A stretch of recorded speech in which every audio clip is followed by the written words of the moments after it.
Hello and welcome to Fantasy Fives, a football-related podcast where I, Ray Bradshaw, chat to a guest every week from the world of aka my phone book or people that follow me on Instagram to chat about their dream five-a-side football team. There's two rules. One, you have to have a player from the team you support.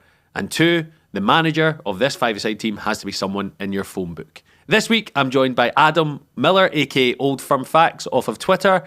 And Adam is going to be an interesting one because Adam famously does not support any team, or does he? Let's find out. Adam, how are you? I'm not bad. Thanks for having me on, Ray. Yes, okay. I mean, I've done your podcast about 8 times. I felt like when I was calling in favours, you were one that I was owed easily. Yeah. I feel like I didn't have any right to turn this down. That's a great way to start it, isn't it? I didn't have a great way to turn it down. Right, okay, so let's get this out the way. So I've always kind of joked that you support Deportivo La Coruna because as an Old Firm Facts account, people might not know, so you're anonymous.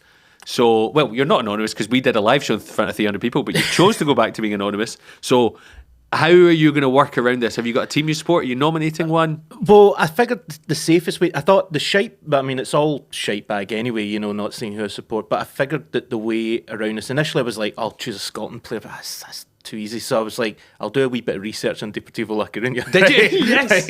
I was literally Googling things like Deportivo La Coruna cult heroes.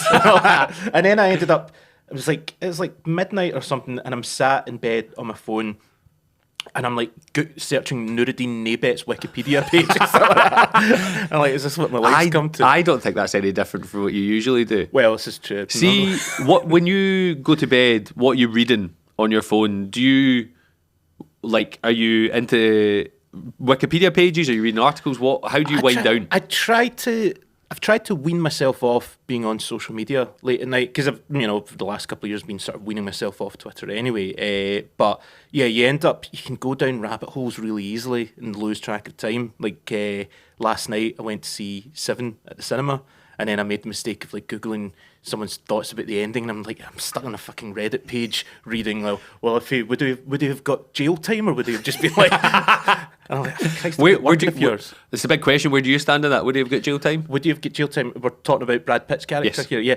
Well, the answer that seemed to come up most of the time, which I can align myself with, is that they said that he would possibly get out of jail time on grounds of temporary insanity because he's just been.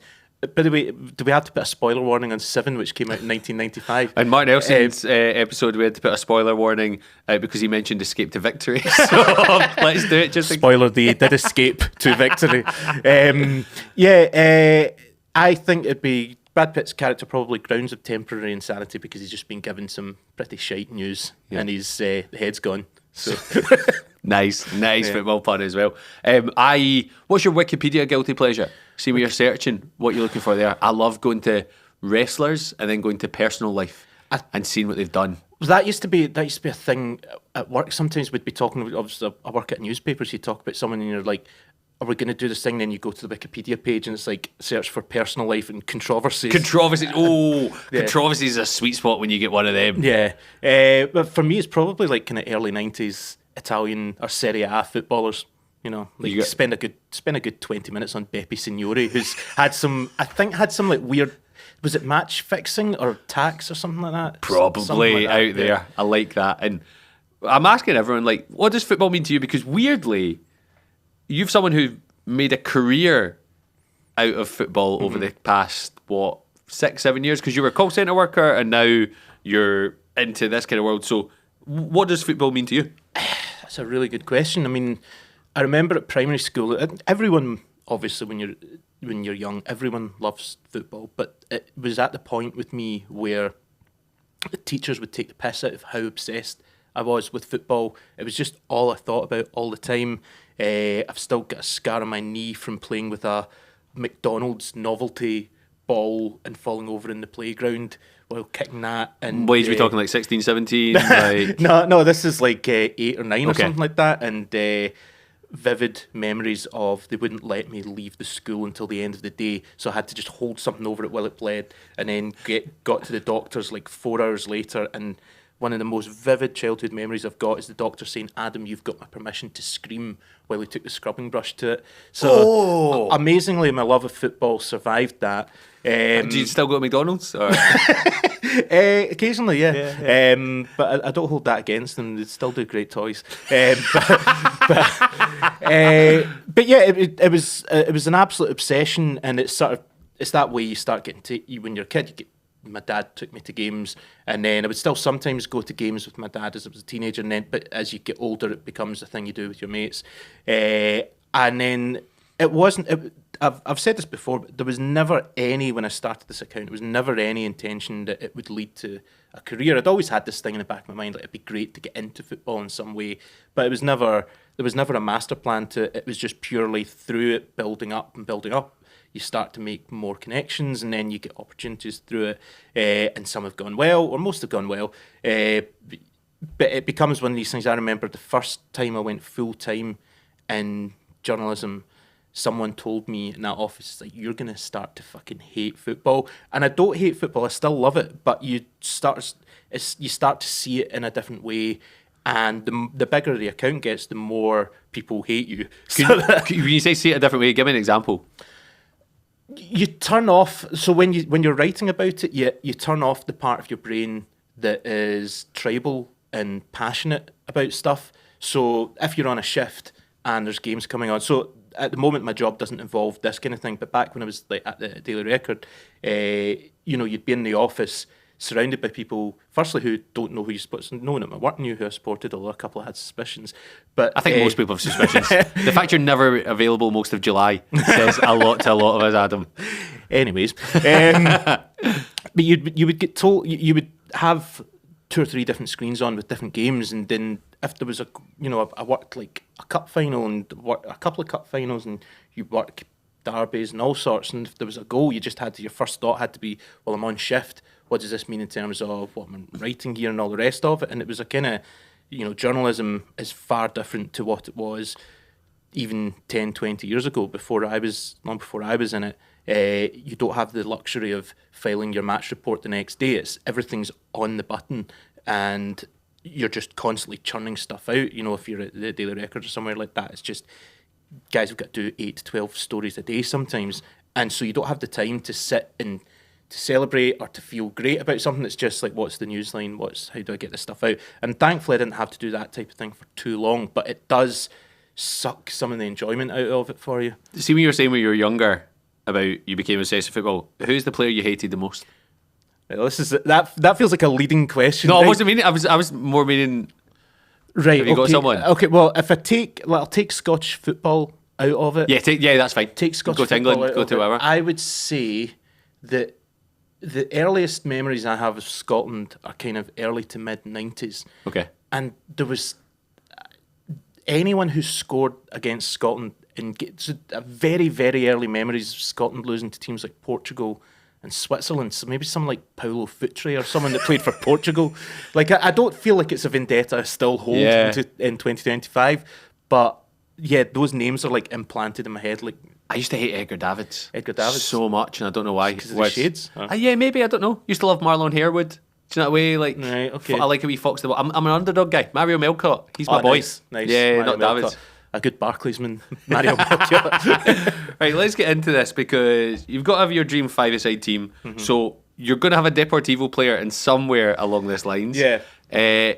How did you find putting this team together? Easy or difficult? I found it really difficult, and there was a part of me that's like, oh, should I go in because you're the guy that does the jokes online, should I do like a joke team? And I was like, no, I want to actually, this is the kind of question that you spend ages in the pub talking about. So I don't want to just do a comedy one, which is why Conrad Logan is not going to be my goalkeeper. that was it. What a penalty. Was it cup semi-final for Hibs? It was the, I think it was Hibs. I think it was the semi 2016. Yeah, and Conrad Logan, it was a semi actually, yeah. And for Conrad Logan, what he means to me most of all is that somewhere in my flat I've got a Conrad Logan mouse mat, which was a prop from a thing that I was doing at the BBC, Scottish Cup Facts, a couple of years ago. And the two props, I think, were I don't think there were any others. 2 props that I managed to take away from the set for that. You say take away, we would say steal. Well, I think it was facilitated by the producer. Okay. There was that, and there was a mug of Andy Halliday when he was substituted in the Rangers Celtic game at Hampden, and he was getting abuse from he was getting applauded. I think his name was being sung by the Celtic fans, and he was getting abuse from Rangers fans in the stadium. And so I've got this mug that's really faded now next to my off the ball mug and my Sun Laugh mug and all the rest of them, and it's just Andy Halliday screaming. So it's a calming presence every morning. Right. First of all, team name. Team name. What's your team name? What are you going for? Team name was probably the hardest bit of it, actually. Okay. Because I was sort of looking back at fantasy teams I'd done in the past and stuff like that, and I was like, I don't know if Dynamo Molem is still relevant, or there was the year that I won. So good. The year that I won in the call centre, I won with Spartak Fabulous, which isn't even a pun. I was probably just watching Queer Eye at the time or something. 442 Unlimited was another one I had in that. Good. I think I'm going to go for Absolute Beginners. Okay, nice. Yeah. Nice, I like that. Okay, and what formation are you going to be playing? That's a good question. I think I'm going to go... So it's a 5s team, isn't it? So I'm going to go for a 1-1-2. 1-1-2, oh, I like... Or can I actually say one of them will be just off the strikers? I think a 1-1-1-1. Yeah, fine, we're going binary today. How do we feel about the concept of a false 9 in a 5s team? I'm not against it, which is weird. Okay, let's start. We'll go goalkeeper. You've ruled Conrad Logan out. Who's your goalie? Conrad Logan's out. The other one I was sort of toying with, going back to like early childhood, was... do you know, in fact, I'll give it to him. I'll let him have it, because I was going to say something really simple like Buffon, because that's the obvious choice, but a goalkeeper who has that element of fun but is also a good goalkeeper, going back to my childhood, was Jorge Campos, the Mexican keeper. I thought we were going to Shillavate there. That was actually... That's where we're going. There was basically a trio of guys like that, right? So I don't know if... there was Jorge Campos, there was Chilavert, and there was René Higuita, the Colombian keeper. But I've gone for Jorge Campos because that was my first World Cup. You always remember your first World Cup, and I always remember being obsessed with his kits. Yep. Because I think he made the kits himself. That sounds made up. Well, I mean, there's probably a lot that I say that's going to be made up. But he was... I don't know if he... I think he designed them. I don't think he was actually in a factory making the kits.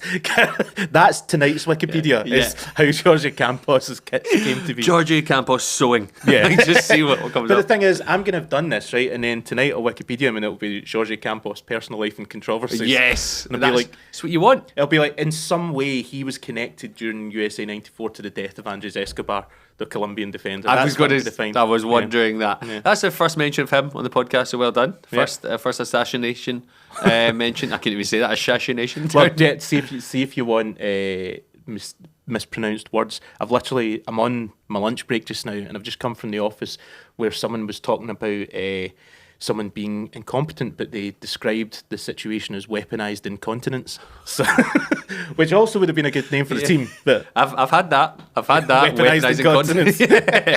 I remember drank a bottle of water in Cambodia that wasn't sealed, and that was weaponized incontinence. So why did you pick Campos for a 5s goalie? Do you think he's got the attributes, or is it more the flair you want? I think it's a bit of both. I think I would. This is why I didn't pick. You know, talk about Conrad Logan. Obviously, he'd take up a lot of the goal. Well, this is true. It wasn't an accident that Hibs signed him. But I think you actually want a goalkeeper who's got a bit of flair, like you say, but is also competent. You know, he was a good goalkeeper. That was the thing. I think people still remember him as a decent keeper as well as just the flair guy. But I also think there's an element when you've got a 5s team of half the fun with 5s is you're talking about it in the pub after. Yes. And okay. Jorge Campos, I think, is a guy you want around. Do you think you would trust him with fireworks? Would I trust him with fireworks? It was probably a firework display that inspired his kits. I wouldn't trust him with fireworks, no. You know? Okay, so Jorge Campos, he's your goalie. You're going for a 1-1-1-1, okay? So your one defender, Adam Miller. Yeah, so my one defender is Paolo Maldini, and that's probably going to be a lot of people's choice. But I was trying to think of like an all-round guy, because Maldini, I'm sure he was like equally effective left-back and centre-back. Yes. And also just an incredibly good-looking man. There's no getting away from that as well. Who's the eye candy for in this team then? the eye candy is for, if you're in a fives team, you ideally want to build a crowd outside and outside the cage. Outside the cage, yeah, outside your cage in Shawlands. And I think Maldini would, bring along that crowd. The thing with Maldini as well, it's like a big cliche now. I can't remember the exact quote, but something along the lines of, "If I have to make a tackle, then I've already made a mistake." And I saw recently someone talking about Liam Scales, the Celtic defender, and they were saying, fed up of getting them confused. This is good. Well, they were saying something along. I don't know who said it. So apologies to them, but they said something along the lines of like, Liam Scales sometimes gets praised for making a lot of tackles, but he's the anti-Maldini because he's making those tackles because he's made so many mistakes. He's put himself in a position where he has to make the tackle. The anti-Maldini is such a lovely phrase, isn't it? Who else would you describe as the anti-Maldini? The anti-Maldini. Well, there was the joke option, which when I was like, do I do a serious team or a daft team? You could do your daft team as well at the side. The daft team would have been like someone like Bilal Mosney or Effie Ambrose or someone like that. And the thing about Effie Ambrose is he was actually quite underrated. Like he was one of these defenders. Yeah, if you're a gymnastics coach. Well, he was amazing. He was one of these defenders, Ambrose, or is one of those defenders where there was always a mistake in his locker, and it was usually quite a high-profile, ridiculous mistake. But it sort of distracted people from the fact he was actually quite a good defender on his day. And I'm absolutely responsible for this. He probably took more stick than he deserved. Why are you responsible? Because I'm the guy behind Old Firm Facts. And I was like, in the kind of years when I was building that up, he was probably a bit of a scapegoat. Him and Have you ever been dug out by a player? Yeah, not as much as you would think. Tony Watt, I'm sure he won't mind me saying, sent me one of my favourite messages that anyone's ever sent me. So it's a DM? DM, yeah, years ago. And he said something like, just out of the blue, I don't know what he was replying to, but he said, I used to always think you were a dick, but now I get it, it's good. Or something like that. But I always remember, like, in the very early years of Old Firm Facts, and like, it's been years since I've even mentioned James Forrest, but that sticks in people's minds, is that was in the early days of it. I would always have this running joke about James Forrest being a Wayne. And there was, in the early days, I remember his brother Alan Forrest getting asked, does James know about it? Does James know about like Old Firm Facts? And he said something like, he's seen it, doesn't find it funny. It's nice feedback, isn't it? Yeah. So I think what we do here is we do your real team and we do your shadow team as well. Right, so, nice, okay. So you're still going, so you've got Maldini at the back, with Georgie Campos. I'm intrigued by your next selection because we've got a mix of languages so far. So we've got Spanish, we've got Italian. Your central midfielder, who are you going? My central midfielder is a guy, you wouldn't necessarily say he's a guy that's going to break up play. He's not a tough tackling midfielder, but I've had to shunt him in. I'm You're fitting him in. I'm a tinkerer, right? So I've put Maradona in there. For fuck's sake. Right?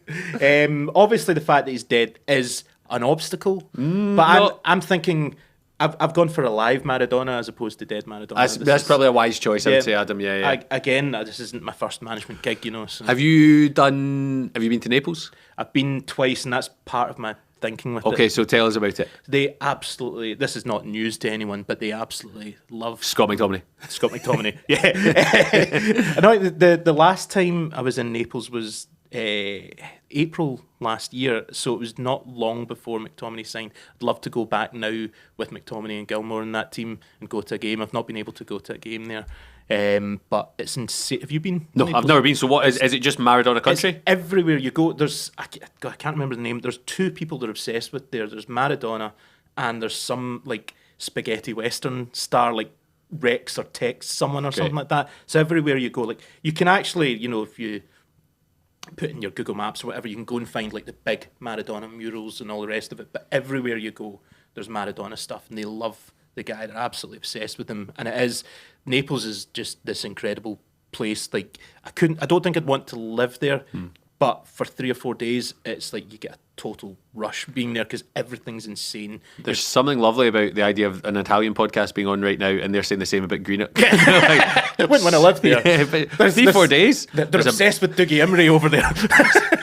There's a big Tesco next to Port Glasgow. It's lovely. That's it. They're talking in Naples and they're going, there's Dougie Imrie and there's the famous actor they have over there, Martin Compston. Yeah. What's Italian for Dougie Imrie shat himself at school? Do you know? Do you know that? I don't know if that's a true story. I've asked different footballers about that story. It's always a rumour. It's come up before, hasn't it? Yeah, we've probably talked about it. Probably has been. Have you picked Maradona for football skills or for Peter Shilton's reaction? Right. Well, this is both of these things are true. Right. So Maradona was before my time. The first reason that obviously I've mentioned was Naples. The second reason, despite him being before my time, is clearly an incredible footballer. But the third reason is that, like you say, Shilton. I have a very visceral dislike of that guy, and so most of the people that I've made jokes about in Old Firm Facts, they're just football people, and there's never any malice apart from a couple of names. One of them being Shilton. I absolutely mean them. I hope has he ever engaged? Well, he eventually blocked me. He was getting tagged in enough of my things, and I was quote tweeting him enough times with that Shilton tears meme that I did, and. Yeah, eventually must have seen it and he blocked me, which is, unlike what he did to Maradona in 1986. The thing with Shilton is you can tell, obviously he had a brilliant career as a goalkeeper, Shilton. I think he had a record amount of caps for a goalkeeper or something like that. Achieved a lot at club and international level. Obviously brilliant at his job. But it's amazing how you get certain... It's not just in football, in every walk of life, people who've achieved great things, but it's the one bad moment. They clearly haven't got over it. Mm-hmm. Some footballers, whatever, can have a laugh about things they do, and you always see on whether it's Gary Neville and Roy Keane talking, or Lineker and Shearer, they'll all laugh about the penalties they missed and all the rest of it. But Shilton can't laugh about Maradona, and I think that is a fatal flaw. You have to be able to laugh about stuff like that. And he's clearly still bitter about it to this day. And there was the one he posted. I can't remember the exact quote, but he posted a picture of him and his wife, who's considerably younger than he is, and someone tweeted about something like, "You're punching me, unlike in 1986." Nice. Who are you going for your shadow central midfielder? My shadow central midfielder was. Mark Kerr. Mark Kerr, from Champman. Yeah, and he's... I was going to say fresh in my head because it's actually been a while since lockdown now, but that was I had a relapse during lockdown. The 0102 version? 0102, yeah. And there's something about those names. So I take it the fact that you got that instantly, you're an 0102 guy as well. Yes, Bojan Djordjic was my guy. Bojan Djordjic, Kim Killstrom, Tonton Zola Makoko. These names are Jonas Lumden, he was a right winger. And Julius Agahawa was great in that game as well. There were people at my wedding that I can't name. And these names are just firmly embedded. That's and they always so will be. true of life. Okay, well, let's go on to your number 10, so to speak, in behind the striker. Who have you gone for and why? I've gone for former Rangers target Lionel Messi. For a number of reasons. Obviously, greatest to ever do it. Messi had the fortune to see him in the Nou Camp for Barcelona. It was the game they were playing. I don't want to be the wanky guy doing it in Spanish, Celta Vigo or Celta who they playing? Whatever. I was at Deportivo. They were playing Celta Vigo, right? But it was weird because I'd put the effort in and got seats in a really good view. Managed to get 2 for us, and it turned out we were right behind the goal. And it was that game. It was 6-1, and it was the Messi, Neymar, Suarez front three, absolutely on fire. First goal of that game, weirdly, was scored by John Guidetti shortly after he'd left Celtic. Right? But they went on to win 6-1. But it was the penalty where Messi ran up and tapped it. Yeah, tapped it. I think it was either Neymar or Suarez scored. I can't remember. Suarez, I think it is. Yeah, and but we had a brilliant view of this. And I was like, I didn't want to be a tourist taking loads of photos and videos during the game, but I was like, it's a penalty, we get a great view. But I was so stunned by this that the video is just me going, oh. It'd be amazing if as he taps it, you go, he's fucked it. Like, just the most Scottish voice. That's amazing. What was it? How did you feel going to the Nou Camp? It was amazing. It was like a kind of sort of childhood dream, is going to those big stadiums, and got to go. So we were in Italy, like I say, last year. Went to a few different places, and we timed it so that the last day would be the Milan derby, in the hope that we could get tickets for it. But they moved the derby from the Sunday to the Monday, and our flight was the Monday morning. So the consolation for that was the tour of the San Siro, which was brilliant. And we also went to a Bologna game, which, and I might have even mentioned this when we were on Off the Ball recently, but it was the Bologna game where Lewis Ferguson got his injury. He did his ACL that game? Did his ACL in that game, yeah. Stop going to Scotland players' games. Yeah, that was the message that I took from it. I think I posted at the time like I'm a bit of a curse, but it is that thing of, as an adult getting to go to those stadiums, you feel like you're doing it for the kid in you, Yeah. And the Nou Camp was amazing. Bit of a shite hole indoors, actually. It wasn't like the outdoor, like the seats, the view, everything's grand. It's a brilliant stadium, but indoors it's like not a big upgrade on Scottish football or anything like that. Where would you say it's similar to? We talking like Aberdeen? Are we talking like Stair Park? No, you're still talking like Scottish Premiership level. Okay. But you'd expect it being the Nou Camp to be something like, I don't know, like I've not been in it, but like this massive, super modern stadium that Spurs have got now. Yes, you'd expect something on that level. Beavertown taps everywhere. Yeah, exactly. Okay. So far I can see a theme here. So you get Campos, Maldini, Maradona, Messi. Who's your shadow number 10? My shadow number 10... Or you can go for 2 strikers or 2 midfielders for that team. Well, my shadow number 10 was, when I was doing my Deportivo research, was Juan Carlos Valerón. Yeah, Valerón was great. So he was a name that I remembered, but I couldn't have told you much about him. But doing the research on him, he was a bit of a cult hero for them, and I know that because I typed Deportivo cult hero, and he was the first one who showed up. I love the fact that you've done the research for this. So is your striker a Deportivo player then? Is that who we're going for? My striker is a Deportivo player. Do you want to know my striker just now? I'm going to write down his name already, and you've gone for... Oh, so you've guessed? Yeah. I bet it's not the one... Diego Tristan? I knew that's who you were going to say, Tristan or Roy Mackay. Yes, I was. But I've gone for Bebeto. Oh, yeah. I like that. Yeah. I do like Bebeto. Yeah. Okay, why Bebeto? Obviously, being a Coruna head from a young... I think we call ourselves Corunatans. Don't want to be a bit of a football hipster. But you could put a wee emphasis on that. I do feel like there will be a Scottish Deportivo supporters club, surely. There must be. You run it, do you not? Is that what happens? There will be if there isn't already. So what's your first memory of Bebeto in that famed blue and white? Yeah, well, my first... I remember being taken to the games by my dad, Jorge. Campos. Jorge Campos.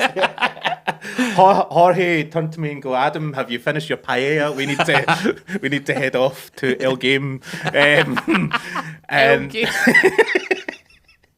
So little effort in that bit. They're doing last warm up just now. I didn't realise you were fluent. This is phenomenal. Again, I'm wary of being like a bit of a hipster about these things. I don't want to embarrass you on the show. But the first memory of Bebeto was again with Jorge Campos. It was 94 World Cup, and everything again.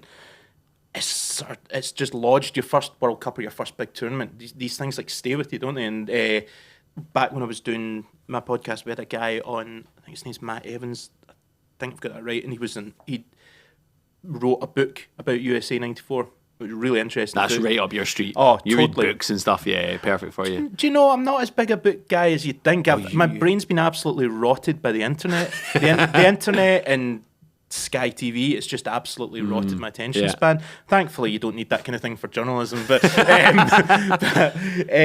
Bebeto, I always remember, it was a great Brazil team. It was him and Romario up front, and I think it was Bebeto, just his wife or his girlfriend had just given birth, and he had that famous celebration which loads of people have ripped off, the carrying the baby celebration. So that's one of these things that it lodges in your brain, and I think back to my years of supporting Deportivo as a youngster. That, the Brazil association's heavier than the Deportivo one, but I wanted a player from Deportivo. Yeah, that's good. I'm glad you did that. And when you're talking about that goal celebration, which one do you prefer? The baby one that Bebeto did, or the ball up the strip and the sucking the thumb? I think the ball up the strip and sucking the thumb gets a bit weird. I hate that. I'm glad you said that. I think it gets a bit weird. It's my number 2 most hated celebration. What's number 1? My number 1 most hated celebration is the muted celebration. Oh. Right, the respectfully muted celebration. Get that in the bin. I think genuinely, I can understand if it's like your childhood team, you played for them for 10 years, that you maybe wouldn't necessarily celebrate the same way. But see when they do this sort of really over the top thing of like putting the hands up and going, no, don't crowd me. Yeah. That feels over the top. That feels like you're trying to get bonus points. There should be a rule where you're only allowed to not celebrate if you've had a testimonial for that club. And there was a great one over in Ireland. I think it was Derry City. It was the guy, is it McAnuff, who used to play for Hearts? I think that's who it was. Jobbie McAnuff. No, not him then. I can't remember who it was, but it was over in Ireland. And he scores a goal, and it's against his former team, and he puts his hands up. And he waits like 3 seconds, then goes and does one of the biggest knee slides you'll ever see. So he's like, I've done the respectful bit, let's party. It's like an asterisk before the celebration. It is, yeah. Who's your shadow striker? My shadow striker, I didn't actually come up with a comedy shadow striker, so it was just I was torn for my striker, but I realised I had to have a Deportivo guy. But my alternative, I was like, I was talking earlier about Beppe Signori and all the Football Italia stuff. Like, that was a huge part of me getting into football, would be going to games in Scotland and watching on a Saturday and Sunday the Football Italia stuff on the telly. And it's still a dream to one day do something with James Richardson. That would be like a big box tick for me. What are we talking, like a date or like Kiss? I've not thought about what base I want to get to with him. It's just, really, I just want to talk about Attilio Lombardo. Imagine that shagging James Richardson. You're like, can you please put the paper down? The puns would be brilliant, though. Yeah, it would be. Would be. But yeah, thinking back to that era, the guys like Signori, Inzaghi and stuff like that, but Batistuta. I knew it was coming. He's so good. Batistuta. I went to Florence and I was going to buy my son a Fiorentina top because obviously it's amazing.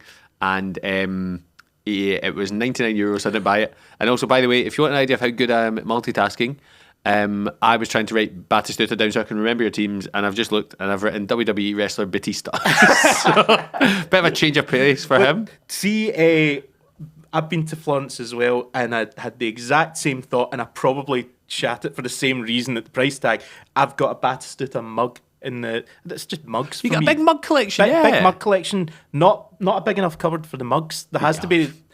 Again, I think this is why I'd be good at managing a Fives team. There's a lot of thought for me goes into how I'm going to fit these mugs in. I don't like to do my wife just chucks everything in, and to me, I'm like, I have to be an organizer with this stuff. So I'll tell you what, you can be the manager of the shadow team because there's a lot of mugs in there. But nice. For your team, so your team is Campos, Maldini, Maradona, Messi, Bebeto, right? So there's a lot of languages here. Mm-hmm. There's a lot of flair. Yeah. Defensively, I do worry for you a little bit. Who is the manager? The rule is it has to be someone from your phone book. Mm-hmm. Who's your manager? So I'll be honest on this, right? I read your message when you asked me to come on this. Yes. And I spent a lot of time thinking about the team. Didn't properly read that sentence. So I came to the studio and I could hear recording another episode. I could hear you recording another episode. Do you mind if I mention who the guest is? Probably don't, because I think they might come out first or second or after you. I don't know. Okay, so it was a comedian, Maradona. Right? Yeah, but I could hear them talking about it, and you said it has to be someone from your phone book, and I went, oh shit, and then I read the message and I was like, yes, he clearly said that. Yeah. So I did some sort of frantic scrolling through the phone book, and I was like, there were a couple of options. I initially considered my gastroenterologist. That's a great shout. Then I thought she doesn't get great results. So are you going to have to put a vote of no confidence in about your gastroenterologist?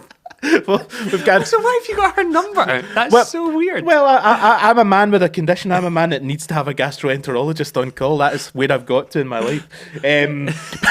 That's so good, Adam. But yeah, in the end, I've gone for someone who you were on a show with last year. So when I did my first ever live show, okay, you were on, and Dougie from Travis was on. Dougie Payne, yes. And so there were a couple of reasons that I chose him. One of them being that I only had 2 minutes before it came. So you've highlighted a couple of things about that team, all the languages. So first of all, this is a guy who's toured the world. He's been everywhere there is to play, so he's familiar with all sorts of cultures. I do remember him telling me how good South American audiences were, so that can play into that. You can see how I've come up with all this on the spot, and yet it sounds like I've done research here. The other you mentioned there about flair, if you watch Travis, he's the one that, despite Fran Healy being the front man, Dougie is the one who people are drawn to, as people have said when he was coming on the show, and I was asking people for questions like, is he still shagging his bass? So,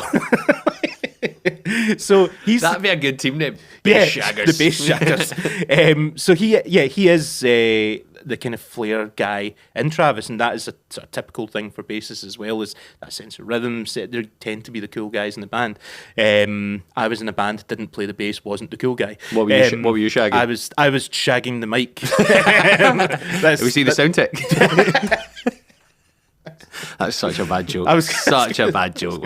Are you on at the comedy festival this year? I'm not actually, surprisingly after these bits. But yeah, but also aside from being a really good guy, like so that was only the second time I'd met him when he was on the show, and the first time was when he'd come to do the studio version of the show.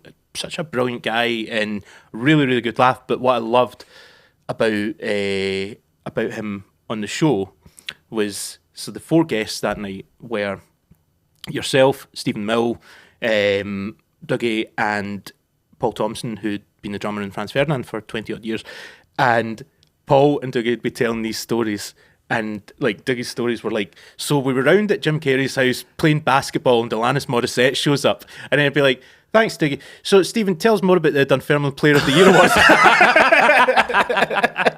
Just got to keep him grounded. What did Stephen Crawford say? But yeah, that at short notice, I think would be it. I think genuinely, as a manager, he's into his football. He's a very likable, persuasive guy. Mm-hmm. I think people would not have an issue with taking orders from him. He told me he became friends with Scott Arfield because he kept on meeting him in Sainsbury's and just talked him him into being his friend. So I think that would work maybe. So let me read this.